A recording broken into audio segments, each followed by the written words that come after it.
You, says Goyalwe, fixing his eyes on that there Joaquin, have gone and led raids agin the Mescalero and Chiricahua, burn up the Muir Valley plumb to ashes, and sold scalps for silver like they was nothing but old coonskins.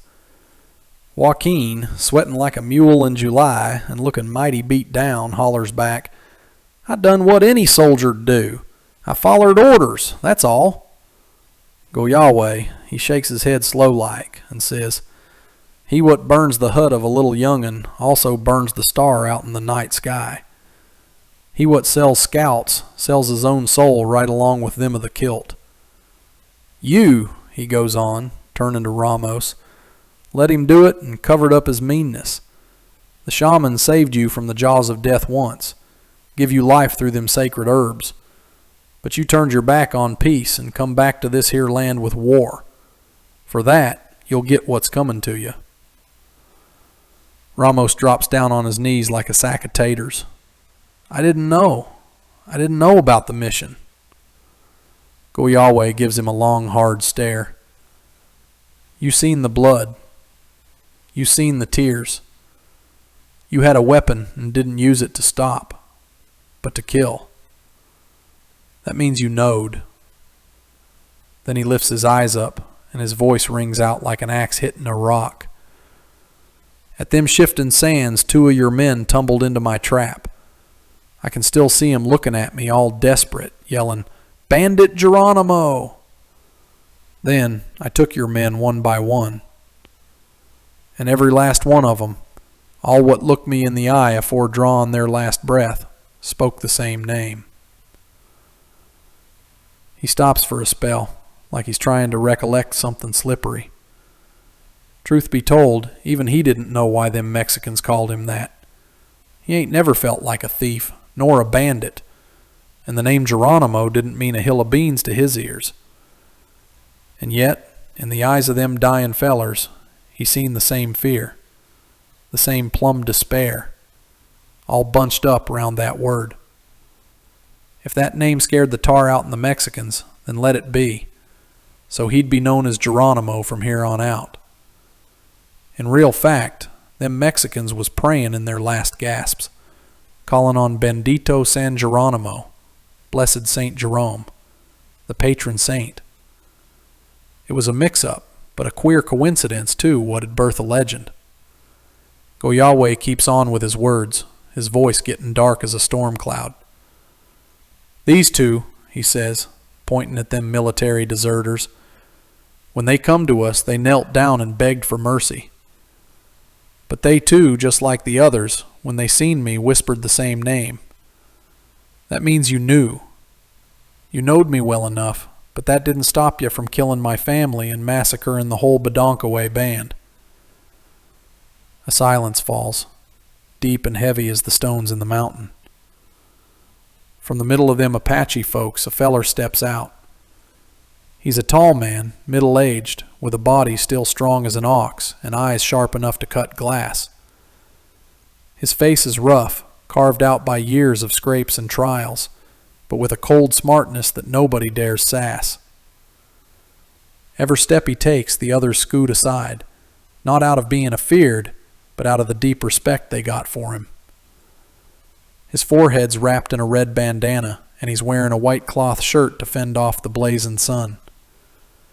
But the sleeves is stained red now with the blood of enemies struck down in the late fights, hollering out vengeance and justice. The man raises his voice, and it echoes like a call from the olden days. "I am DeSoto Hay. You tried to snuff out our people, to wipe us clean off the face of the earth. But the Bedonkohe ain't perished. I'm the one what leads this clan, and I won't let my people vanish. I'll make sure we rise up again to keep ruling the lands that the Great Spirit give us." A shiver runs through the crowd. "Aho!" they all holler back together, like thunder rolling.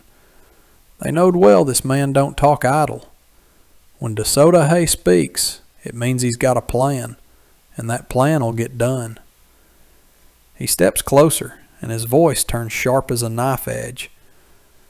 "I'll find out who ordered you to do this, and the day'll come, the day I find the one what sent you, and then he'll pay, just as you'll pay for your deeds. More springs had done passed than the fingers on one hand since Joaquin sold Jose Campa's scalp. DeSoto ain't never forgot the vow of vengeance he swore back then. He'd settled with his people in Warm Springs, fixin' and waitin' for the right time.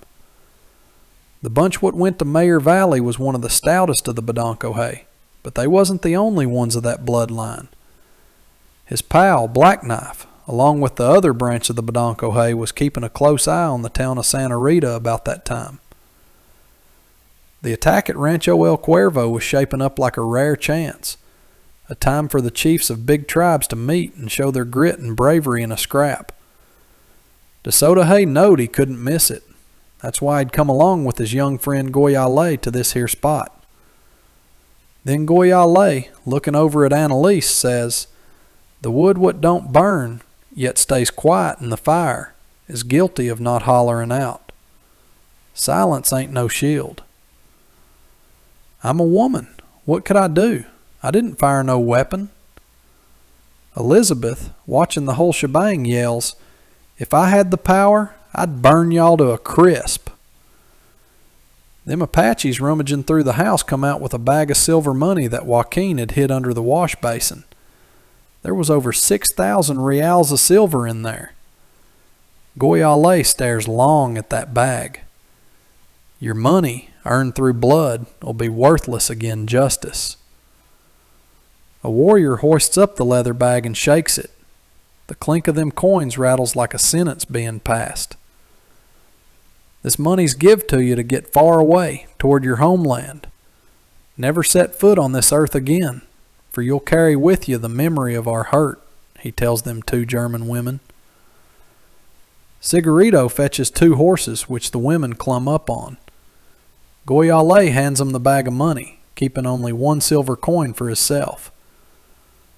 "This money'll likely help you get back to where you come from." Elizabeth lets out a deep sigh and whispers, "So be it." Then Jose Cigarito heads off with the 2 women on the road to Santa Fe. He leads them slow till the distance makes Rancho El Cuervo look like an ant in a sea of sand and cactus. Then a gunshot cracks, and Annalise busts into tears. Our justice is eternal. Just as the sun rises and sets, so too will the balance get restored in these parts. May the spirit of the fallen rest in peace, and may we keep their memory alive, says Goyale. The warriors lets out a long cry that shakes the valleys and mountains round, 'cause he was a military man, and so a great warrior. Them Apaches reckoned Ramos shouldn't suffer none. So he was shot quick-like, right in the heart. Well, now Joaquin was stuck plumb in the sand, buried right up to his neck like a fence post in a mud hole. Old Goyale, he was a tough Injun feller, you know.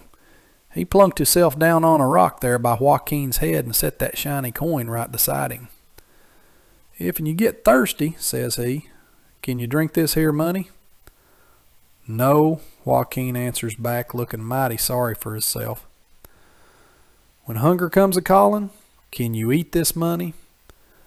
When night falls and you're shivering cold, will this coin keep you warm?" "No," says Joaquin again, hanging his head low. "Then you've done figured out," Goyale tells him, "that it was a plumb foolish thing to go chasing after worthless gewgaws your whole blame life." With that he riz up and moseyed off. Them Apaches clumb aboard their ponies and lit out toward their village, quiet as church mice, knowing full well that the spirits of the dead could now traipse off to the great ancestors. What had to be done was done, sure enough. Silent, just like at the start. No whooping joy nor mean cruelty. Only justice, as the good earth herself demanded.